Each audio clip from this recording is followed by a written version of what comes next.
السلام عليكم، مرحبا شباب، والحلقة الثالثة من سلسلة إلى الصفر. شكرا لكم لكل شيء عم تقدموه للقناة الثانية، وشكرا لاشتراك رقم 600، وشكرا للتعليقات الحلوة. رح نبدأ اليوم إن شاء الله بتطوير التشكيلي. صحبت عليك مبارحة ولكن لعبت نمط التحدي الأسبوعي أول مرة، وهاي رح نلعب الثاني إن شاء الله مع بعض، ونشوف مين رح يطلع لنا وقديش رح نوصل للأوفر بحساب عمره يومين. رح نشوف أقوى تشكيلي، طبعا كله مجاني مثل ما وعدتكم، ما رح نشحن فيه ولا اي شيء. لازم يكون معك 19,000 جوهرة اذا انت واصل للمرحلة هاي. وخلينا نروح ونشوف المباراة يا اسطورة. اوفر 88 ضرب اوفر 100. طبعا النتيجة بتكون 3-0 لباريس سان جيرمان. طبعا الفريق ما فيه اي مهارات، رح نشتري له مهارات، رح نعمل تدريبات للفريق، ولكن كل شيء بوقته يا اسطورة. والهدف الاول بالقائد السعودي، تحية للسعودية. ما بعرف ليش بيروحوا بيشتروا لاعبين من دوري الابطال ومن اوروبا، وعنا كل لاعب عربي والله بيسوى تقله ذهب. خلينا نروح ونشوف الهجمة الثانية يا أسطورة. طبعا هل نستطيع أن نفوز بأوفر 88 ولاعبين جدا عاديين بدون تدريب بدون أي شيء على أقوى فريق بنمط التحدي الأسبوعي؟ أكيد رح نشوف كل شيء يا أسطورة. الهدف الأول ولسه دقيقة 18 معنا، والهجمة الثانية للخصم لنشوف يا أسطورة. طبعا الفريق باريس سان جيرمان بأوفر 100.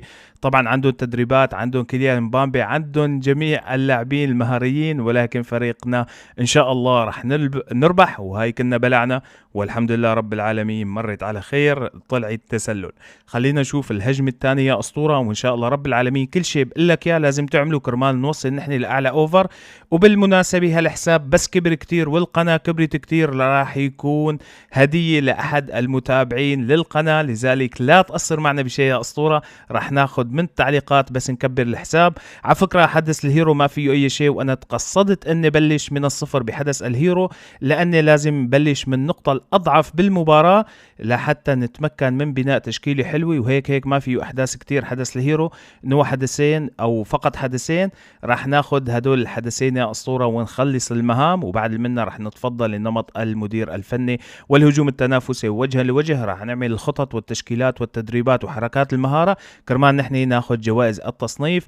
هذا الشيء بيعود لك، لازم انت يا اسطورة تلعب نمط المدير الفني، وراح ننزل ان شاء الله كل يوم فيديوهين كرمال نلحق نحن قبل 10 ايام او قبل 9 ايام ما يخلص، وناخذ المكافآت. فعلا الخصم اسطوري. هاي بلعنا الهدف الثاني، النتيجة 4-1. ولكن هل سنربح ام لا؟ اكتب لي تحت بالتعليقات طبعا قبل ما يخلص الفيديو يا اسطورة، لحتى نعرف قوة تشكيلتنا وقوة فريقنا الاسطوري المجاني. طبعا شفتوا طلع لي لاعب 92، وراح يطلع لنا ان شاء الله كمان شيء اسطوري. خلينا نشوف الاسطورة واعطيه ار2. والهدف الثاني، الهدف الثاني على شعره كان طلع يا جماعة، ولكن صعب انك تلعب، يعني بتكون صعب المباراة لما انت ما بتكون حاطط حركات مهارة للاعب ولا عاطيه تدريب ولا اي شيء. ولكن رغم هيك زيزو سيفجر الهدف الثالث. خلينا نشوف زيزو والار2 يا شال الحارس. والله كانت حلوة كتير لو ما تدخل الحارس بالدقيقة الأخيرة. طبعا ما بعرف الحارس اليوم شادت حيله، وهاي أخذنا ضربة جزاء. زيزو أكيد زيزو راح يضيعها، زيزو وضيعنا ضربة الجزاء الأسطوري. باقي دقيقة لنهاية، والار2 من زيزو الهدف الثالث يا أخوان. النتيجة 4-3 وبينتهي الشوط الأول. باقي علينا هدفين لحتى نربح. طبعا إذا ما شدوا حيلهم الفريق الثاني وحطوا فينا هدف، ولكن إن شاء الله رح نربح وناخذ نمط التحدي الأسبوعي بأضعف تشكيلة. وهي التشكيلة مثل ما قلت لك لازم تكون عند الكل، لأن إن شاء الله رب العالمين خلينا نعطيه عرضية معلش، لأن هن عطونا 3-0 أول المباراة، والعرضية الأولى برأس المهاجم الأسطوري السعودي. طبعا ما نعطي ولا نقاط تدريب ولا حركات مهارة ولا أي شيء لحتى نحن نكمل ونطور التشكيل. ان شاء الله رح نطوره مع بعض اليوم، ونشوف لاي اوفر رح نوصل، ورح ناخد الجواهر بالمهام الموجودة. قصرت كتير، قصرت يا جماعة، والله ما مني اللاج من الجهاز. بس النتيجة 4-4 والدقيقة 52، وإن شاء الله رب العالمين منلحق نجيب أو نعادل، والهدف التقدم يا أسطورة.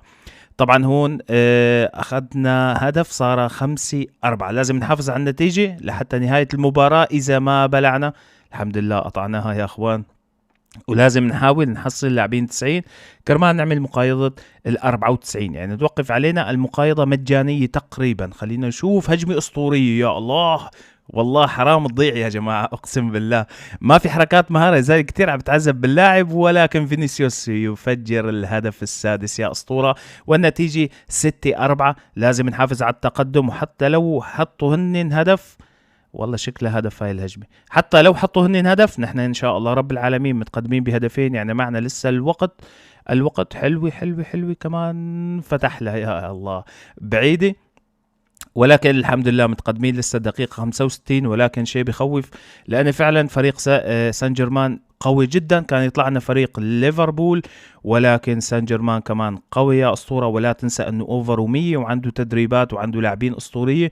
ولكن رغم هيك متقدمين والحمد لله رب العالمين. بس ما يعطيني عرضي يا جماعة. 3-0 أول مباراة وبتلعب عرضيات. والله أنا ما بحب اللعب العرضيات، بس لعبت أنا عرضية وحدة، لأني عم بلعب ضد الذكاء الاصطناعي، ما عم بلعب ضد شخص. لو عم بلعب ضد شخص أونلاين مستحيل إني ألعب عرضية. وبلعنا هدف يا أسطورة. شفت التدريب الموجود عند اللاعبين باللون البنفسجي، وعاطينه 18 أو 20 تدريب للاعب.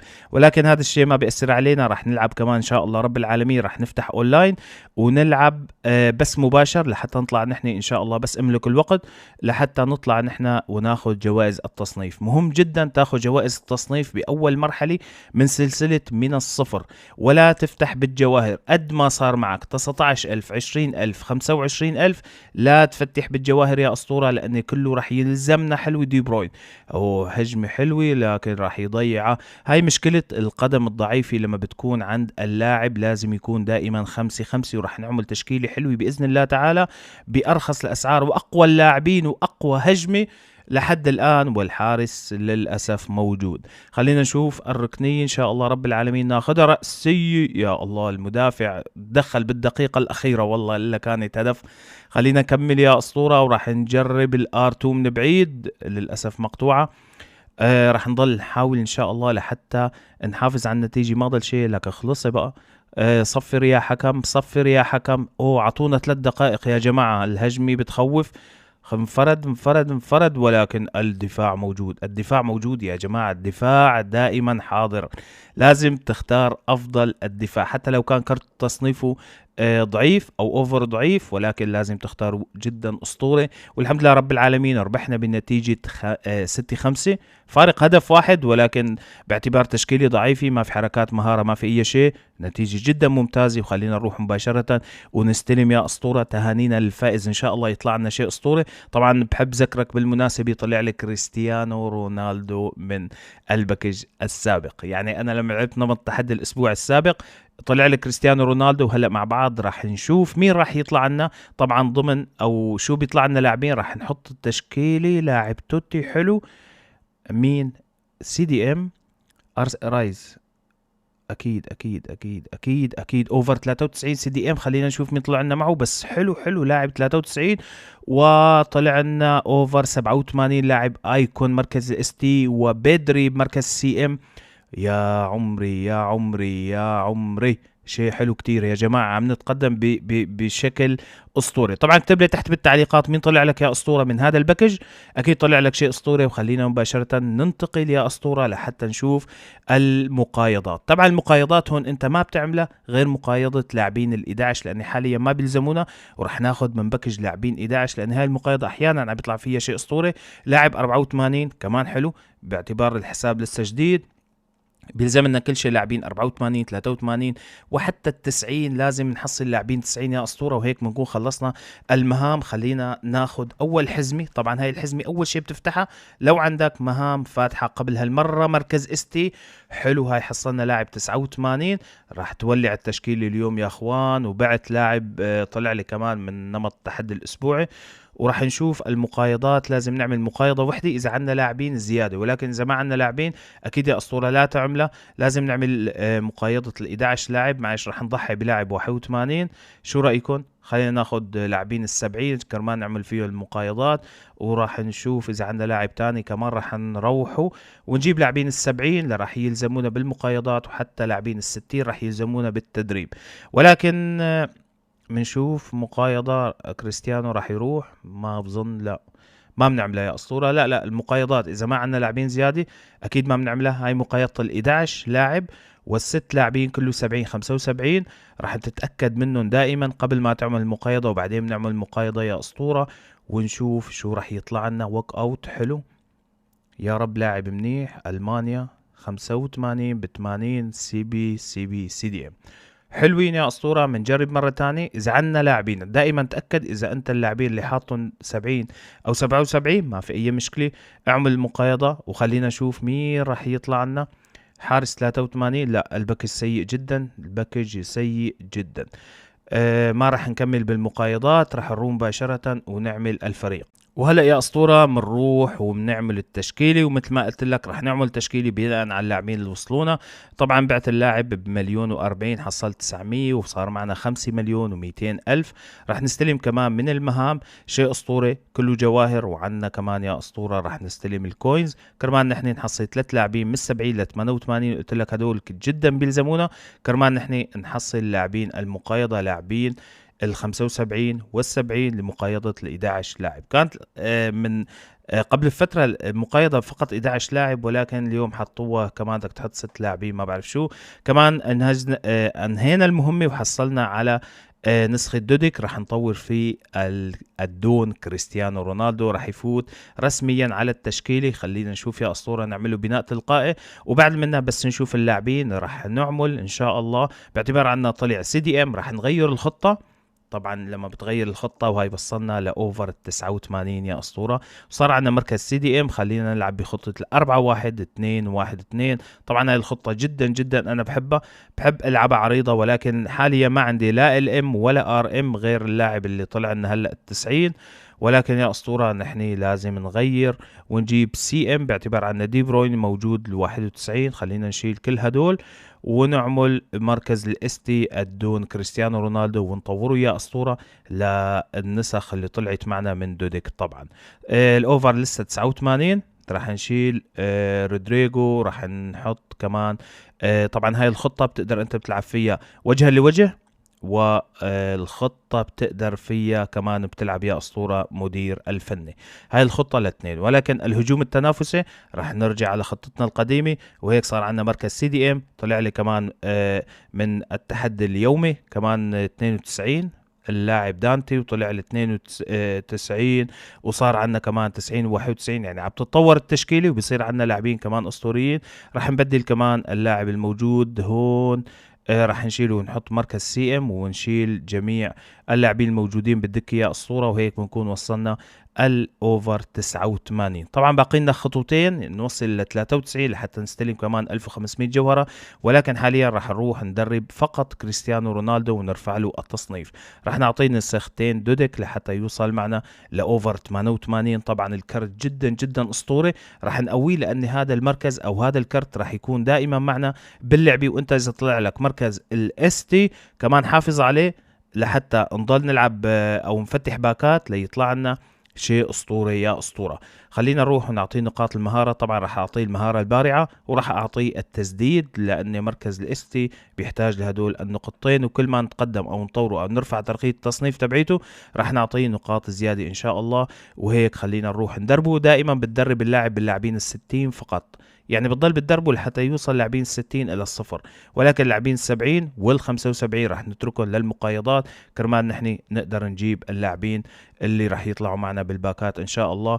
منه منبيعه ومنه منحصل على شيء اسطوري ان شاء الله. وهيك دربنا الدون للنسخه الزرقاء وصار تدريبه 10، صار جدا اسطوري. راح ندرب كمان رودريجو باللاعبين اللي بقوا لنشوف اين مستوى راح يكون. خلينا نشوف اخر تدريب راح يوصل للمستوى 5. حلو لحد الآن التشكيلة صارت شبه ممتازة، بنقدر نلعب فيها حاليا لأن الخصوم أو اللي بده يطلعوا قدامنا راح يكونوا يا أسطورة جدا ضعيفين، كلهم منزل لعب جديد. بهاي التشكيلة بنقدر نحن نلعب هجوم تنافسي وبنقدر نلعب نحن كمان نمط مدير فني، وبنقدر بنلعب دائما الهجوم التنافسي بخطة 4-3-3. وما تبقى بتنزل على السوق وبتروح بتشوف لاعبو فريقي. طبعا عندي ما بعرف إذا بيعوا أو لا، ولكن حاليا رح نتركه بالتشكيلة باعتبار صار عندنا لاعبين 92 ولاعب 93. ما تبقى كل شيء لاعبين ما لازمين عندك روح بيعهم كرمال نحن نستفيد من الكوينز الموجود. طبعا رح نبيعه بس يصير باللون الأحمر. كل شيء عندنا لاعب لازم تبيعه وتتخلص منه، افضل ما تحطهم بالمقايضات، لان بيلزمنا الكوينز بالايام القادمه. من حدث الهيرو رح يفتح عنا كمان كم يوم اقسام جديده ولاعبين جديد، لذلك لازم نحافظ على الكروت. وان شاء الله رب العالمين رح ننزل لك فيديو تاني المساء ونشوف لوين تقدمنا، او بكره الصبح حسب الوقت اللي بيكون. طبعا انت مثل ما قلت لك عمول هاي الشغلات اللي قلنا عليها، وصلنا لاوفر 89، حصلنا الكوينز، معنا جواهر كتير ما رح نفتح فيهم باكات، ولكن لازم تلعب هجوم تنافسي وجها لوجه، والهجوم التنافسي و19000 جوهره. المقايضات لازم نعمل مقايضة 94، ولكن للاسف ما عنا انه نشتري لاعبين. عم فكر انه نشتري لاعبين 90 ب5 مليون، ولكن ما بيضل معنا نشتري لاعبين 85. لذلك رح ننسى الموضوع لحتى نحصل نحن على اللاعبين، وقبل ما تخلص المقايضة ان شاء الله بنحصل عليها مجانا. هذا كل شيء كان بالفيديو، بشوفكم فيديوهات تاني، والسلام عليكم ورحمة الله.